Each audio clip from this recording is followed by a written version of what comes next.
साथियों, हर mutual fund investor, यदि आप भी इन्वेस्टमेंट करते हैं म्यूचुअल फंड के अंदर, तो आप लॉन्ग टर्म कैपिटल गेन के अंदर 12.5% का टैक्स देने से आपको डर जरूर लगता होगा कि यार हम जितना भी इन्वेस्टमेंट कर रहे हैं उसके ऊपर हमें 12.5% का टैक्स देना पड़ेगा। जैसा कि आप सभी को पता है कि म्यूचुअल फंड में दो प्रकार के टैक्स होते हैं, लॉन्ग टर्म कैपिटल गेन और एक short term capital gain. Short term capital gain मतलब कि एक साल से पहले आप जो भी प्रॉफिट होता है उस पर आपको 20% का टैक्स देना पड़ता है, और जो भी लॉन्ग टर्म यानी कि एक साल के बाद में आप जितना भी रिडेंशन करते हैं और जो भी प्रॉफिट होता है उस पर आपको 1,25,000 का छूट मिलती है, डिस्काउंट मिलती है, और बचे हुए अमाउंट पे जो प्रॉफिट होता है उस पर आपको क्या मिलता है, आपको 12.5% का टैक्स देना पड़ता है। तो ये 12.5% का टैक्स देना पड़ता है ना, यही चीज ना ज्यादा लोगों को परेशान करती है। लेकिन क्या सच में हर बार 12.5% का टैक्स देना पड़ता है? क्या बाकी में 12.5% टैक्स देना पड़ता है? क्या इस 12.5% को हम जीरो भी कर सकते हैं? सारी चीजें पॉसिबिलिटी हैं, हमें बस अप्रोच को सही तरीके से फॉलो करना पड़ता है। तो इनकम टैक्स एक्ट में ऐसे रूल्स हैं जिनसे हम हजारों नहीं बल्कि लाखों रुपए का टैक्स हम बचा सकते हैं। तो ये वीडियो आप लोगों के लिए प्रॉपर तरीके से एजुकेशनल वीडियो होने वाला है, लेकिन फिर भी आपको रेफरेंस के लिए, डिटेल्ड गाइड के लिए आपको अपने सीए चार्टर्ड अकाउंटेंट से आपको संपर्क करना चाहिए, क्योंकि इस वीडियो के अंदर हम आपको गाइडेंस देंगे लेकिन हर चीज हम इस वीडियो के अंदर कवर भी नहीं कर सकते। तो इस वीडियो के अंदर हम क्या करने वाले हैं, बिग प्रॉमिस आपसे करते हैं। तो मैं आज आपको इस वीडियो के अंदर 3 टैक्स सेविंग स्कीम यानी कि टैक्स बचाने की 3 सेविंग स्कीम बताऊंगा म्यूचुअल फंड के अंदर, जिन्हें ज्यादातर इन्वेस्टर्स इग्नोर कर देते हैं। हम लोग क्या करते हैं, इन्वेस्टमेंट क्या सोचते रहते हैं, लेकिन टैक्स सेविंग की तरफ हमारा ध्यान रहता नहीं है और हम चीजों को इग्नोर कर देते हैं।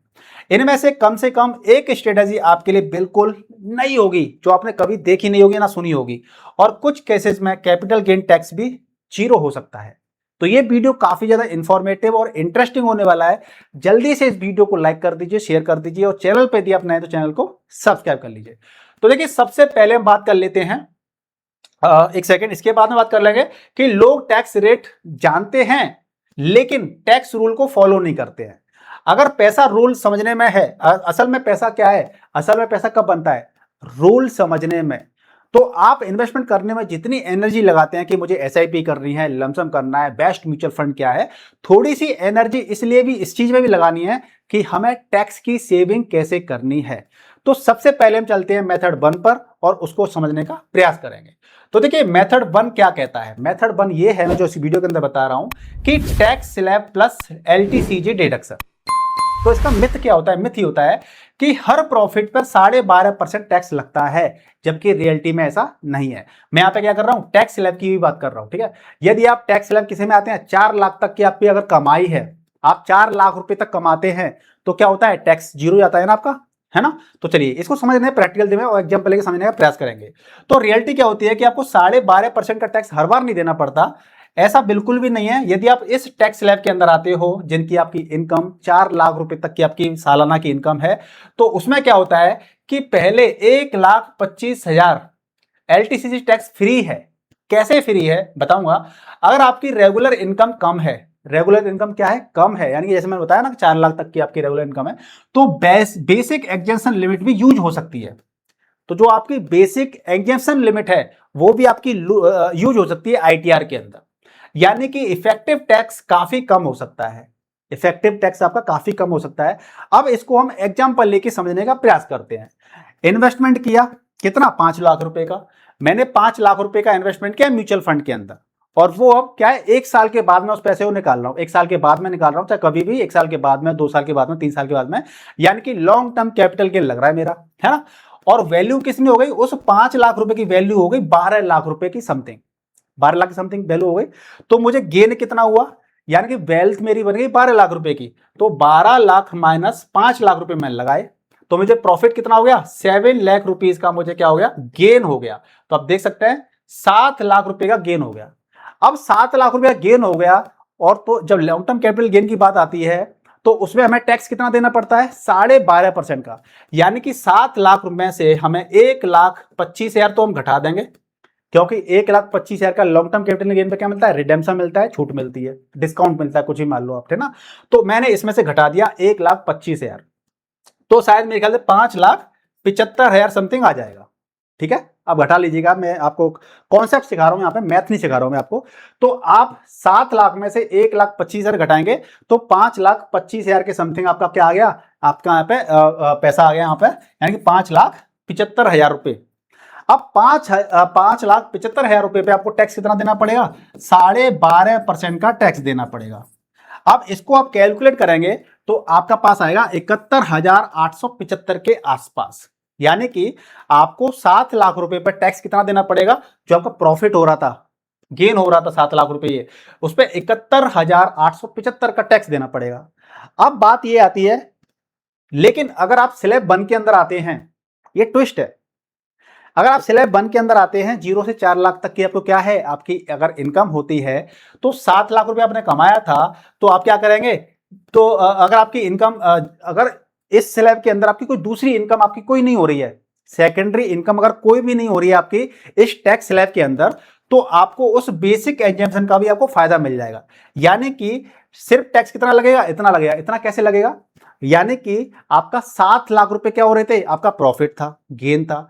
7 लाख में से आप 4 लाख घटा दीजिए, कितना बचा आपका, 7 में से आप 4 घटाएं तो 3 लाख रुपए आ गया। अब 3 लाख पे आप निकालेंगे 12.5%, तो आपका टैक्स कितना लगेगा, 21,875 के समथिंग। अब ये वीडियो आपके एजुकेशन पर्पज के लिए है, ये आपको मैं एक तरीका बता रहा हूं, आपको आइडिया बता रहा हूं, लेकिन आपको डिटेल में डिस्कस करने के लिए क्या करना पड़ेगा, आपको अपने सीए से कंसल्ट करना पड़ेगा कि भैया हमने एक वीडियो देखा था, ऐसे ऐसे सर जी ने बताया था, तो सर जी आप हमें ऐसा सॉल्यूशन बताइए कि हमारा टैक्स कैसे इतने से इतना टैक्स हो जाए। तो आपको एक जो कहते हैं प्रोफेशनल, तो आपको प्रोफेशनल यानी सीए के पास जाना पड़ेगा, अपना आईटीआर भरते हैं जब। ठीक है जी, तो ये मैंने आपको बताया मेथड 1 के अंदर। अब इससे हमें क्या मिलता है, लेसन क्या है, जो रिटायर्ड हो चुके हैं, अर्ली रिटायरमेंट ले लिया है, और लो इनकम वाले इन्वेस्टर्स होते हैं ना, उनके लिए मेथड अच्छा काम करता है, क्योंकि उनकी इनकम कम होती है, 4 लाख तक की उस कैटेगरी में आते हैं, स्लैब में आते हैं। तो ये रूल आपको जरूर समझना चाहिए, इस पर डिस्कस करना चाहिए, और अपने सीए से आप कंसल्ट कीजिएगा। ठीक है, तो अब तक टैक्स कम हुआ। अब अगली स्ट्रेटेजी में हम क्या समझ लेते हैं, अगली स्ट्रेटेजी में सीखते हैं कि टैक्स जीरो भी हो सकता है, जो कि मेथड 2 है।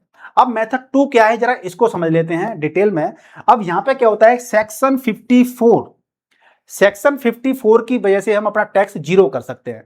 अब यहां पे क्या है कि म्यूचुअल फंड बेचकर, अगर मैंने म्यूचुअल फंड इन्वेस्टमेंट किया हुआ था और मेरी वेल्थ 1 करोड़ की, 2 करोड़ की, 5 करोड़ की जो भी है हो चुकी है, मान लीजिए वेल्थ मेरी, तो मैंने अपना म्यूचुअल फंड बेच करके मैंने रेजिडेंशियल हाउस खरीद लिया है, मैंने प्रॉपर्टी खरीद लिया, कौन सी, रेजिडेंशियल, कॉमर्शियल नहीं, रेजिडेंशियल। तो कई केसेस में कैपिटल गेन टैक्स पूरी तरह से बच सकता है। अब इसकी भी कंडीशंस होती हैं कुछ, अब डिटेल में मैं आपको कंडीशन बताने लगाऊंगा तो ये वीडियो काफी लेंथी हो जाएगा, तो इसके लिए भी डिटेल में आपको अपने सीए से कंसल्ट करना चाहिए। हालांकि मैं यहाँ पे अभी आपको काफी कुछ बताने वाला हूं। ठीक है, तो आपको क्या करना है, म्यूचुअल फंड को बेच करके वो सारा पैसा आप अपनी रेजिडेंशियल प्रॉपर्टी में लगा दीजिए। और इसकी कंडीशन क्या होती है कि आपके पास पहली प्रॉपर्टी हो, या अपनी पहला घर खरीदने के लिए लगा सकते हैं इस पैसे को बेच करके, अगर टैक्स बचाना है तो। मान लीजिए आपने 1 CR का बेच दिया और इस पे अच्छा खासा आपका टैक्स लग रहा था, तो आपने 1 CR के म्यूचुअल फंड बेच करके आपने अपना पहला घर खरीद लिया, या आपने दूसरा घर खरीद लिया। ऐसा नहीं है कि आपके पास पहला घर भी है, दूसरा घर भी है, फिर आपने तीसरा खरीद लिया, तो तीसरा घर इस पैसे से खरीदोगे तो आपका टैक्स नहीं बचेगा। तो पहली प्रॉपर्टी खरीदते हो या फिर दूसरी प्रॉपर्टी खरीदते हो तो आपका टैक्स नियर बाई जीरो हो सकता है, यानी कैपिटल गेन आपका क्या हो सकता है, जीरो हो सकता है। ठीक है ना। अब इसको घर कब तक खरीदना है, आपको 2 साल तक के अंदर खरीदना पड़ेगा घर। आपने या तो 1 साल पहले खरीद लिया हो, या 2 साल के बाद बेचने के, जो आपने म्यूचुअल फंड बेचा है ना उससे 1 साल पहले खरीद लिया हो, या 2 साल के बाद में खरीद लिया हो, तब तक ये रहता है। यानी कंडीशंस और भी डिटेल में और भी कंडीशंस होती हैं, तो इसके लिए आपको प्रोफेशनल यानी कि सीए से कंसल्ट करना पड़ेगा, है ना। या तो आपने 1 साल के लिए होल्ड किया हुआ हो, 1 साल से ज्यादा के लिए, और हाउस परचेज टाइमलाइन फॉलो करनी पड़ती है, जो हाउस को टाइमलाइन होती है उसको फॉलो करना पड़ता है, और एप्लीकेबल कंडीशंस जो भी हैं एग्जिस्टिंग आपको चेक करना चाहिए, क्योंकि समय समय पर सरकार कंडीशंस में चेंज करती रहती है, तो आपको अपने सीए से कंसल्ट करना चाहिए। तो रिएक्ट एग्जांपल की बात कर लेते हैं कि जैसे पेरेंट ने म्यूचुअल फंड सेल किया और उसी समय पे हाउस खरीद लिया, पहली प्रॉपर्टी या सेकंड प्रॉपर्टी, यानी तो टैक्स क्या हो सकता है आपका, जीरो। तो लेसन क्या है, इन्वेस्टमेंट, रिडेम्पशन और हाउस परचेज को एक साथ प्लान कीजिए। अगर आप टैक्स बचाना है तो जो म्यूचुअल फंड का रिडेम्पशन होता है और हाउस प्लान खरीदना है तो उसको प्लान कर लीजिए एक साथ, तो अब इससे क्या कर सकते हैं, अपना टैक्स बचा सकते हैं। तो अब आते हैं पुराने इन्वेस्टर्स की हिडन एडवांटेज पर, ठीक है ना। तो अब हम तीसरे मेथड की बात कर लेते हैं। अब तीसरा मेथड क्या है कि टैक्स गेन हार्वेस्टिंग। अब ये भी एक नया तरीका है जिसके इस्तेमाल करने से हम अपना टैक्स बचा सकते हैं। मान लीजिए पर्सन ए है और एक पर्सन बी है। ए पर्सन ने क्या किया, बेल्स लगाई, रफली मैं एग्जांपल ले लेता हूं, 10 लाख रुपए इन्वेस्ट किए दोनों ने, ठीक है ना। 10 लाख इन्वेस्टमेंट किए, इन्होंने 50 लाख की वेल्थ बन गई इनकी। आफ्टर 15 ईयर, 20 ईयर, 30 ईयर बाद जो भी है, इनकी भी 50 लाख की वेल्थ बन गई, ठीक है ना। अगर टैक्स की बात करेंगे तो इनको 7 लाख का टैक्स देना पड़ रहा है, राउंड ऑफ ऐसी मैंने एग्जांपल से बता रहा हूं, ठीक है ना। और इन्होंने क्या किया, बी ने टैक्स हार्वेस्टिंग की है, तो इन्हें मात्र 2 से 3 लाख रुपए का टैक्स देना पड़ रहा है। तो आप खुद देख सकते हैं कि कितना डिफरेंस कर लिया, यानी कितना पैसा बचा लिया। और ये पैसा कैसे बचता है, म्यूचुअल फंड में टैक्स हार्वेस्टिंग करके। अब ये टैक्स हार्वेस्टिंग क्या होती है, जरा इसको समझ लेते हैं। देखिए हर साल हमें क्या मिलता है, हर साल फाइनेंशियल ईयर के अंदर 1,25,000 रुपए का टैक्स गेन बुक करने की हमें फैसिलिटी मिलती है। भैया आपने इतना गेन बुक कर सकते हैं तो हमें टैक्स 0 देना पड़ेगा, ठीक है। तो टैक्स बिल्कुल भी नहीं लगेगा। फिर वही पैसा हम वापस से इन्वेस्टमेंट कर देते हैं, तो इससे क्या होता है, हमारा टैक्स भी बच जाता है और हमारा इन्वेस्टमेंट नया हो जाता है। अब बाइंग प्राइस बढ़ती जाएगी, फ्यूचर टैक्स कम होता जाएगा। अब इसको कैसे करते हैं, इसको एग्जांपल लेके समझने का प्रयास करते हैं। मान लीजिए मैंने क्या किया, 100 रुपीज मैंने इन्वेस्ट किए आज मैंने 100 रुपीज इन्वेस्टमेंट किए, और आफ्टर 1 ईयर या 2 ईयर जो भी है, आप कुछ भी कह सकते हैं इसको, आफ्टर 1 ईयर इसकी वैल्यू होगी मान लीजिए 150 रुपए।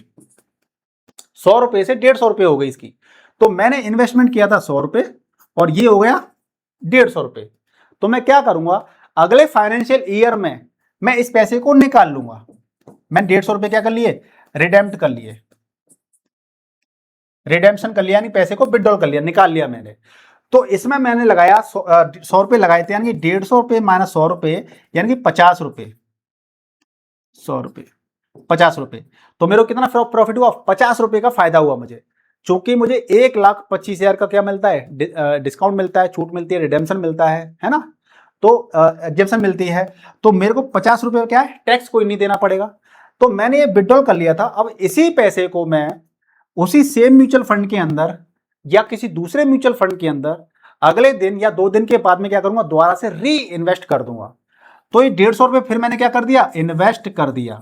अब ये इन्वेस्टमेंट मेरा क्या हो गया, अब ये मेरा फ्रेश इन्वेस्टमेंट हो गया। ये पहले लगाए थे, फिर ये पैसा मेरा 1 साल बाद या 2 साल बाद 150 रुपए हो गया, इसको मैं निकाला, फिर 1-2 दिन के बाद उस पैसे को दोबारा से री इन्वेस्टमेंट कर दिया। तो इससे क्या होता है कि आप 1,25,000 रुपए तक का हर साल अपना टैक्स को क्या कर सकते हैं, गेन बुक कर सकते हैं। तो हर साल आप 1,25,000 रुपए का टैक्स बचा सकते हैं। और ऐसे बचाते बचाते आप एक अच्छा खासा अमाउंट आप बचा सकते हो, जैसा कि मैंने बताया पर्सन ए और पर्सन बी। तो आपको करना क्या है, आपको ये करना है कि हमारे को हर साल लॉन्ग टर्म कैपिटल गेन पर 1,25,000 की क्या मिलती है, छूट मिलती है, डिस्काउंट मिलती है, एग्जम्पशन मिलती है। तो आप इतनी सेल कर दीजिए, चीजों को इतना सेल कर दीजिए जिससे कि आपको आपका टैक्स 1,25,000 आ जाए। तो आपका ये टैक्स क्या हो जाएगा, इतना पैसा निकाल लीजिए जिससे कि आपको इतना टैक्स देना पड़े। फिर उस पैसे को दोबारा से री इन्वेस्टमेंट कर दीजिए, सेम म्यूचुअल फंड के अंदर या फिर किसी अलग म्यूचुअल फंड के अंदर आप कर सकते हैं। अच्छा, एक चीज और बात समझ लेते हैं कि मान लीजिए आपने पहले 100 रुपए लगाए, पहले महीने करते कर दूसरे महीने आपने 100 रुपए लगा दिए, तीसरे 100 रुपए लगा दिए, चौथे लगा दिए, ऐसे करते करते मान लीजिए सेकेंड ईयर भी 100 रुपए आप लगाते गए, फिर लगाते गए, फिर लगाते गए। तो जब आप पैसा निकालते हो, मान लीजिए आपने, ये पहली साल की बात हो गई, ये दूसरी साल की बात हो गई, अब आपने 500 रुपए निकाले, तो ये 500 रुपए कौन से निकलेंगे, 500 रुपए निकलेंगे जो आपने सबसे पहले इन्वेस्टमेंट कर रखे हैं, यानी 100 रुपए 100 रुपए 100 रुपए 100 रुपए, ठीक है, 100 रुपए। तो ये वाले 1 2 3 4 500 रुपए, तो ये वाले पैसे निकलेंगे, यानी कि फर्स्ट इन फर्स्ट आउट की तरह काम करता है। तो जो पहले पैसा गया है, आया है इस म्यूचुअल फंड के अंदर इन्वेस्टमेंट होने के लिए, वही पहले पैसा निकलेगा, ठीक है ना। तो इस प्रकार से आप जब भी 500 रुपए निकाल, अब जैसे 500 रुपए निकालेंगे, तो ये 500 रुपए जो निकालेंगे इस पे कैपिटल गेन लगेगा, लॉन्ग टर्म या शॉर्ट टर्म लगेगा, कैसे निकाल पता करेंगे। आपका ये पहले पैसा ये वाला निकलेगा, ये 5, तो आपने देखा ये 1 साल पहले वाला पैसा है, इनको 1 साल हो चुकी है, यानी कि जब 500 रुपये लगाएंगे निकालेंगे तो जो भी प्रॉफिट होगा उस पर लॉन्ग टर्म कैपिटल गेन लगेगा। अभी आपने 100 रुपये लगाए थे, अब ये दूसरी साल बाद पैसे निकाल रहे हो तो इनकी वैल्यू मान लीजिए किसी की 120 रुपये हो गई होगी, 150 रुपये हो गई होगी, कुछ ना कुछ हो गई होगी ना। तो इन 500 की वैल्यू कितनी हो चुकी है आज की डेट में, तो वो पैसा माइनस इनिशियल अमाउंट निकाल कर प्रॉफिट निकलता है कि भैया ये गेन हुआ है ना। और उस गेन में से 1,25,000 रुपये घटाए जाएंगे और जो बचेगा उस पर 12.5% का टैक्स देना पड़ेगा। तो इस प्रकार से हम टैक्स हार्वेस्टिंग कर सकते हैं। तो कोई इस प्रकार से प्रॉपर तरीके से टैक्स हार्वेस्टिंग करना चाहते हैं तो ये आपके लिए काफी ज्यादा वीडियो काम का है। अगर आपको कोई डाउट रहता है तो मुझे कमेंट करके पूछ सकते हैं। अब इसमें एक बोनस टिप आपको मैं और दे देता हूं, टैक्स लॉस हार्वेस्टिंग। अभी टैक्स लॉस हार्वेस्टिंग क्या होती है? टैक्स लॉस हार्वेस्टिंग ये होती है कि आपको किसी म्यूचुअल फंड के अंदर या किसी स्टॉक के अंदर आपको अगर लॉस हो रहा है ना, देखिए हमें टैक्स कब देना पड़ता है? जब प्रॉफिट हो रहा होता है। तो आपके पास मान लीजिए किसी पर्टिकुलर म्यूचुअल फंड के अंदर या किसी स्टॉक के अंदर अगर आपको लॉस हो रहा है, जैसे कि आपने मान लीजिए 5 लाख रुपए लगाए थे किसी स्टॉक के अंदर और उसके अंदर आपको 3.5 लाख रुपए की वैल्यू आज है, यानी कि 1.5 लाख का क्या चल रहा है? आपका लॉस चल रहा है, 1.5 लाख का आपका लॉस चल रहा है। तो आप क्या करेंगे? पर्टिकुलर उस म्यूचुअल फंड है या फिर आपका जो भी जो लॉस वाला जो अमाउंट है आपका, चाहे वो स्टॉक के अंदर है, आप उस स्टॉक को क्या कर देंगे? सेल कर देंगे, एग्जिट कर देंगे। यानी कि इसको क्या कर देंगे? एग्जिट कर देंगे, यानी कि इसको बेच देंगे। आप बेच देंगे तो आपका यहां पे क्या हो गया? 1.5 लाख रुपए का आपका लॉस बुक हो गया। चूंकि आपको पता है कि पर्टिकुलर स्टॉक मार्केट में पैसा लगा रखा है, पर्टिकुलर उस कंपनी के अंदर पैसा लगा रखा है और आपको पता है कि आज मेरा लॉस चल रहा है लेकिन ये कल को अच्छा प्रॉफिट देगा, तो इसलिए आपसे निकलना भी नहीं चाह रहे हैं। लेकिन हम क्या कर रहे हैं? इसके अंदर टैक्स की लॉस हार्वेस्टिंग कर रहे हैं, तो इसलिए हम इस स्टॉक से पैसा निकाल लेंगे और फिर दोबारा से इसी के अंदर इन्वेस्ट कर देंगे। तो ये क्या हुआ? तो दोबारा से इन्वेस्ट करेंगे तो इसको फ्रेश इन्वेस्टमेंट कहा जाता है। तो आपने 1.5 लाख रुपए का क्या कर लिया? यहाँ पे आपने लॉस बुक कर लिया। अब इस 1.5 लाख रुपए को आप क्या कर सकते हैं? अगले 8 साल तक उसको एडजस्ट कर सकते हैं अपने प्रॉफिट के साथ में। तो जो भी आपका प्रॉफिट होगा ना, उस प्रॉफिट से ये लॉस एडजस्ट हो जाएगा, यानी कि इससे भी आपका क्या होगा? टैक्स बच जाएगा। तो फ्यूचर गेन से जो भी फ्यूचर के आपके गेन होंगे उससे आज हम अगले 8 साल तक इसको अपने लॉस को उससे कवर कर सकते हैं। जैसे कि मान लीजिए आपने आज आपने 1.5 लाख रुपए का क्या कर लिया? लॉस बुक कर लिया, 1.5 लाख का लॉस बुक कर लिया आपने। उसके बाद में क्या हुआ? अगले साल आपको 1 लाख का फायदा हो गया, 1 लाख का क्या हो गया? प्रॉफिट हो गया। तो इससे एडजस्ट हम कराएंगे तो हमें क्या करना? 1 लाख पे टैक्स देना पड़ेगा और 1.5 लाख का हम लॉस लेके बैठे हुए हैं, तो अगले 8 साल तक उसको हम एडजस्ट कर सकते हैं। तो इसका मतलब क्या हो गया? 1 लाख का प्रॉफिट है तो हमारा पास कोई टैक्स नहीं देना पड़ेगा, और बल्कि 50K का अभी लॉस हमारे पास अभी और है, तो इसको भी हम आगे चल के एडजस्ट कर सकते हैं। तो ये मैं आपको एक मोटी मोटी आपको जानकारी दी है। अगर आपको डिटेल में जानकारी चाहिए तो आपको कमेंट कर दीजिएगा, हम डिटेल में वीडियो बनाने का प्रयास करेंगे। और फाइनली जब आप ITR फाइल करते हैं तो आपको अपने ITR फाइल जो करते हैं तो अपने CA से भी कंसल्ट करना चाहिए फॉर डिटेल्ड डिस्कशन के लिए, क्योंकि हर किसी का केस अलग अलग होता है। आप किस टैक्स स्लैब में आते हैं, आपकी अदर सोर्स ऑफ इनकम क्या क्या है, तो उसके लिए जब CA प्रॉपर तरीके से आपसे इनपुट लेता है तो उसी के हिसाब से आपकी क्या करता है? वो प्लानिंग कर देता है, ठीक है ना।